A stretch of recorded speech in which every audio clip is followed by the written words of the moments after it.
श्री गणेशाय नमः। जय सिया रामायण यह केवल ग्रंथ ही नहीं, हमारे प्रभु श्री राम का जीवन चरित्र है। सर्वप्रथम आप सबको श्री राम मंदिर बनने की और उसमें भगवान श्री राम की प्राण प्रतिष्ठा होने की अत्यधिक शुभकामनाएं। भगवान श्री राम की कृपा हम सब पर बनी रहे। इसी शुभ उपलक्ष्य में हम आध्यात्म रामायण प्रारंभ कर रहे हैं। अब आप लोग प्रश्न करेंगे कि आध्यात्म रामायण ही क्यों, वाल्मीकि रामायण या रामचरितमानस क्यों नहीं? इस प्रश्न के उत्तर के लिए रामायण का स्रोत और रचना कैसे हुई ये जानना होगा। रामायण की कथा का वर्णन भगवान श्री राम ने भगवान शिव से किए थे। एक समय की बात है, माता पार्वती को भगवान श्री राम की लीला सुनने की इच्छा हुई, तो भगवान शिव ने उन्हें रामायण सुनाई। इसे ही आध्यात्म रामायण के नाम से जाना जाता है। यही कथा माता पार्वती ने ब्रह्मा जी को सुनाई और ब्रह्मा जी ने नारद मुनि और काकभूषुंडी को सुनाई। काकभूषुंडी की सुनी हुई रामायण को भूसुंडी रामायण कहते हैं। नारद जी ने ब्रह्मा जी से रामायण सुनी और ब्रह्मा जी की आज्ञा से नारद जी ने वाल्मीकि जी को सुनाई। अब तक रामायण बस श्रुतियों में था। ब्रह्मा जी ने वाल्मीकि जी को दिव्य दृष्टि दी और रामायण को दिव्य दृष्टि से देखकर काव्यबद्ध करने को कहा। तत्पश्चात वाल्मीकि जी ने विश्व की प्रथम काव्य की रचना की। कहते हैं कि तब रामायण में 100 करोड़ श्लोक थे, अब वाल्मीकि रामायण में 24,000 श्लोक हैं।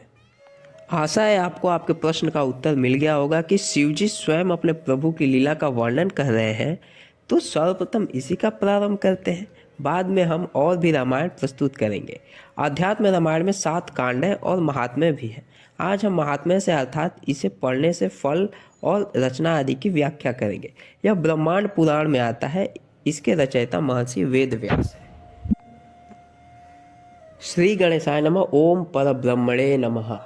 जय सिया राम। इसमें भगवान श्री राम का एक अत्यंत सुंदर श्लोक है। उसके पश्चात प्रथम श्लोक है इस आध्यात्म रामायण के महाकाव्य का। अप्रमेय त्रिगुणातीत निर्मल ज्ञान स्वरूप मन और वाणी के अविषय दक्षिणामूर्ति भगवान सदाशिव को नमस्कार है। सूत जी बोले, किसी समय नारद जी परानुग्रह की इच्छा से संपूर्ण लोकों में विचरण करते हुए सत्यलोक में पहुंचे। वहां मूर्तिमान वहदों के द्वारा परिवेष्टित बाल सूर्य के समान कांति से सभागृह को प्रकाशित करते हुए मार्कंडेय आदि मुनियों द्वारा बार बार स्तुति किए जाते हुए संपूर्ण पदार्थों के ज्ञाता सरस्वती से युक्त भक्तों को अभिलषित फल देने वाले जगत को उत्पन्न करने वाले ब्रह्मा जी को देखकर भक्तिपूर्वक दंडवत प्रणाम कर नारद जी ने स्तुति की। ब्रह्मा जी प्रसन्न होकर वैष्णवों में श्रेष्ठ नारद जी से बोले, मुने तुम क्या प्रश्न करना चाहते हो? मैं तुम्हारे समस्त प्रश्नों का उत्तर दूंगा। इस प्रकार ब्रह्मा जी का वचन सुनकर नारद जी ब्रह्मा जी से बोले, देवों में श्रेष्ठ, मैं आपके द्वारा पहले ही शुभाशुभ कर्मों को सुन चुका हूँ। इस समय मुझे एक ही बात सुननी है। यदि आपकी मुझ पर कृपा है तो इसका रहस्य मुझे बतलाइए। अब घोर कलयुग आने पर मनुष्य पुण्य से रहित, दुराचार में प्रवृत्त और सत्य भाषण से विमुख अर्थात मिथ्यावादी होंगे। दूसरों की निंदा करने में मग्न, दूसरों के धन के अपहरण करने के अभिलाषा रखने वाले तथा परस्त्री में मन रखने वाले और दूसरों पर हिंसा करने में तत्पर होंगे। शरीर में ही आत्मष्टि रखने वाले मूढ़ नास्तिक, पशु बुद्धि अर्थात आहार विहार में ही तत्पर, माता पिता से द्वेष करने वाले, स्त्री भक्त और कामदेव के सेवक होंगे। ब्राह्मण लोभ रूपी ग्रह से ग्रसित होकर शास्त्रों को बेचकर जीविका चलाने वाले, धन के लिए विद्याभ्यास करने वाले, मद से विमोहित तथा अपने जाति कर्म को छोड़ने वाले और दूसरों को ठगने वाले होंगे। क्षत्रिय और वैश्य भी अपने जाति धर्म को छोड़ने वाले होंगे। इसी प्रकार शूद्र भी ब्राह्मणों के आचार में तत्पर होंगे और स्त्रियां प्रायः भ्रष्टाचारिणी और पति का अपमान करने में निर्भय रहेंगी। निसंदेह अपने सास ससुर से द्रोह करने वाले होंगी। इन दुर्बुद्धियों का परलोक किस प्रकार होगा? इस प्रकार की चिंता से मेरा मन निरंतर व्याकुल रहता है। ऐसे स्वल्प उपाय को आप कहिए जिसे करने से इन पाप प्राणियों की परलोक गति हो, क्योंकि आप सर्वज्ञ हैं। इस प्रकार नारद जी की वाणी सुनकर कमलासन ब्रह्मा जी बोले, हे साधो, तुमने अति उत्तम बहुत प्रश्न पूछा है, अतः सादर पूर्वक सुनो। पूर्व काल में भक्त वत्सला पार्वती ने श्री राम तत्व अर्थात श्री राम का यथार्थ स्वरूप जानने की इच्छा से त्रिपुरारी शिवजी से विनय पूर्वक पूछा। अपनी प्रिया के ऐसा पूछने पर गिरीश श्री शंकर जी ने स्वयं गूढ़ राम तत्व का व्याख्यान किया। श्री शंकर जी द्वारा वर्णित गूढ़ राम तत्व पुराणों में उत्तम आध्यात्म रामायण से प्रसिद्ध हुआ। इस आध्यात्म रामायण का जगतात्री पार्वती जी पूजन कर अहर्निश मनन करती हुई आत्मानंद में आज भी मग्न है। प्राणियों के अष्टभाग्य वर्ष जब संसार में आध्यात्म रामायण का प्रचार होगा, उसके अध्ययन मात्र से प्राणी सद्गति प्राप्त करेंगे। तब तक ही ब्रह्म हत्या आदि में संलिप्त पापी गर्जना करते हैं जब तक संसार में आध्यात्म रामायण का प्रादुर्भाव नहीं होता। तब तक ही कलयुग महान उत्साह के साथ निशंक प्रवृत्त होता रहेगा जब तक संसार में आध्यात्म रामायण का प्रादुर्भाव नहीं होता, तथा तब तक ही यम के दूत निर्भय होकर विचरण करेंगे जब तक संसार में आध्यात्म रामायण का प्रादुर्भाव नहीं होता। तब तक कि संसार में शास्त्रों में परस्पर विवाद रहेगा जब तक संसार में आध्यात्म रामायण का प्रादुर्भाव नहीं होता। तब तक ही श्री राम जी का स्वरूप महान व्यक्तियों को भी दुरेग्य है जब तक संसार में आध्यात्म रामायण का प्रादुर्भाव नहीं होता। हे मुनि श्रेष्ठ, आध्यात्म रामायण के संकीर्तन और श्रवण के फल का तो मैं भी पूर्ण रूप से वर्णन नहीं कर सकता, परंतु श्रवण कीर्तन का महात्म्य संक्षेप में कहता हूँ, सावधान होकर सुनो। इसे प्राचीन काल में शिवजी ने मुझसे कहा था। जो कोई आध्यात्म रामायण का एक श्लोक अथवा श्लोकार्ध भी यदि भक्तिपूर्वक पढ़ता है तो वह शीघ्र ही पापों से मुक्त हो जाता है। जो भक्तिपूर्वक अनन्य भाव से यथाशक्ति आध्यात्म रामायण का पाठ करता है वह जीवन मुक्त कहा जाता है। हे मुने, जो सावधानी से आध्यात्म रामायण का भक्तिपूर्वक पूजन करता है उसे प्रतिदिन अश्वमेध यज्ञ का फल प्राप्त होता है। जो कोई अनादर पूर्वक भी किसी आध्यात्म रामायण का श्रवण करता है वह भी पातकों से मुक्त हो जाता है। जो व्यक्ति समीप से आध्यात्म रामायण को नमस्कार करता है वह निसंदेह संपूर्ण देवताओं के पूजन का फल प्राप्त करता है। जो व्यक्ति संपूर्ण आध्यात्म रामायण को लिखकर राम भक्त को देता है उसका फल सुनो। संसार में वह शास्त्र व्याकरण आदि के अध्ययन करने पर जो फल दुर्लभ है वह फल आध्यात्म रामायण को लिखकर राम भक्त को देने वाले को होता है। हे वैष्णव प्रणो, एकादशी तिथि के दिन उपवास रहकर जो राम भक्त सभा में आध्यात्म रामायण का व्याख्यान करता है उसका फल सुनो। एक एक अक्षर पढ़ने में गायत्री पुनश्चरण का फल प्राप्त होता है। जो व्यक्ति श्री राम नवमी के दिन उपवास व्रत करके रात्रि में जागरण कर अनन्य बुद्धि से आध्यात्म रामायण का पाठ करता है अथवा श्रवण करता है उस फल को कहता हूँ।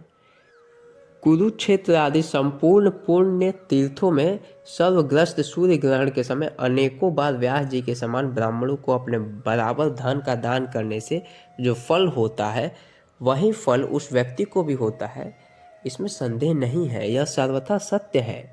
जो व्यक्ति प्रसन्नतापूर्वक अहर्निश आध्यात्म रामायण का गान करता है उसकी आज्ञा के लिए इंद्रादि देवगण प्रतीक्षा करते हैं। तत्परता पूर्वक प्रतिदिन आध्यात्म रामायण का पाठ करता हुआ पुरुष जो कार्य करता है उसके कर्मों का फल कोटि गुना अर्थात करोड़ों गुना हो जाते हैं। जो श्री राम हृदय का पाठ करता है वह ब्रह्म हत्यारा भी हो तो 3 दिनों में पवित्र पुण्यात्मा हो जाता है। जो पुरुष हनुमान जी की प्रतिमा के समीप मौन होकर 3 बार श्री राम हृदय का पाठ करता है वह संपूर्ण अभिलषित फल प्राप्त करता है। जो पुरुष श्री तुलसी और पीपल के वृक्ष के समीप श्री राम हृदय का पाठ करता है वह प्रत्यक्षर पर ब्रह्म हत्या तुल्य पापों को दूर करता है। हे मुने, श्री राम गीता के संपूर्ण महात्म्य को श्री शंकर जी जानते हैं। उसका आधा पार्वती जी और उसका आधा मैं जानता हूँ। संपूर्ण तो कहा भी नहीं जा सकता, इसलिए मैं किंचित वर्णन करूँगा जिसको जानने मात्र से शीघ्र ही चित्त विशुद्ध हो जाता है। हे नारद, जिस पाप को श्री राम गीता नष्ट नहीं कर सकती वह पाप तीर्थादि में यात्रा करने पर संसार में कभी भी नष्ट नहीं हो सकते, और हम खोज करने पर भी अभी तक उस पाप को नहीं देख पाते जो राम गीता से नष्ट न हो पाए। अर्थात यह राम गीता संपूर्ण पापों का समूल नाश करने वाली है। श्री रामचंद्र जी ने उपनिषद रूपी समुद्र का मंथन कर श्री राम गीता रूपी अमृत को निकालकर श्री लक्ष्मण जी को दिया। इस राम गीता रूपी अमृत का पान कर व्यक्ति अमर हो जाता है। प्राचीन काल में जमदग्नि सूत श्री परशुराम जी कीर्ति वीर्य सहस्त्रार्जुन के वध की इच्छा से धनुर्विद्या का अभ्यास करने के निमित्त श्री महेश जी के समीप रहते हुए प्रयत्न पूर्वक श्री पार्वती जी द्वारा राम गीता को सुनकर ग्रहण करने से नारायण के अंश को प्राप्त किया। यदि पुरुष ब्रह्म हत्या आदि पापों से अपना उद्धार करना चाहता है तो राम गीता का 1 मास तक पाठ करने से पापों से रहित हो जाता है। दुष्परिग्रह अर्थात कुत्सित दान लेना, निषिद्ध भोजन और दुरालाप अर्थात कुत्सित बातचीत से उत्पन्न पाप राम गीता का पाठ करने से समाप्त हो जाते हैं। शालिग्राम के आगे तुलसी और पीपल के समीप और सन्यासियों के समीप जो राम गीता का पाठ करता है वह उस फल को प्राप्त करता है जिसे वाणी द्वारा प्रकट नहीं किया जा सकता। जो व्यक्ति राम गीता का भक्तिपूर्वक पाठ करता हुआ श्राद्ध के दिन ब्राह्मणों को भोजन कराता है उसके पितर भगवान विष्णु के परम पद को प्राप्त करते हैं। एकादशी के दिन निराहार रहकर द्वादशी के दिन अगस्त्य वृक्ष के मूल के समीप बैठकर राम गीता का जो व्यक्ति पाठ करता है वह साक्षात श्री राघव का रूप होकर देवताओं द्वारा पूजित होता है। राम गीता का पाठ करने वाला मनुष्य बिना किसी दान, बिना किसी ध्यान अथवा बिना किसी तीर्थ में स्नान किए ही अनंत दान ध्यान आदि का फल प्राप्त करता है। हे नारद, अधिक कहने से क्या, तत्व को सुनो। श्रुति, स्मृति, पुराण, इतिहास, सैकड़ों शास्त्र, यह सब आध्यात्म रामायण की अल्प कला की भी बराबरी नहीं कर सकते। ब्रह्मा जी द्वारा महर्षि नारद जी के निमित्त प्रतिपादित श्री आध्यात्म रामायण का जो व्यक्ति श्रद्धापूर्वक पाठ करता है अथवा श्रवण करता है वह देवताओं से पूजित होकर विष्णु लोक को प्राप्त करता है। इस प्रकार श्री ब्रह्मांड पुराण उत्तरखंड के अंतर्गत वर्णित श्री आध्यात्म रामायण का महात्म्य पूरा हुआ। जय जय राम सीताराम। इसके आगे बालकांड प्रारंभ है जिसको हम आने वाले प्रस्तुति में प्रस्तुत करेंगे। तो मित्रों, बस आशा करता हूँ कि यह प्रस्तुति आपको अच्छी लगी होगी। हम आपसे मिलेंगे एक और नए प्रस्तुति के साथ। तब तक के लिए राधे कृष्ण, जय सिया राम, हर हर महादेव, उमापति महादेव की जय।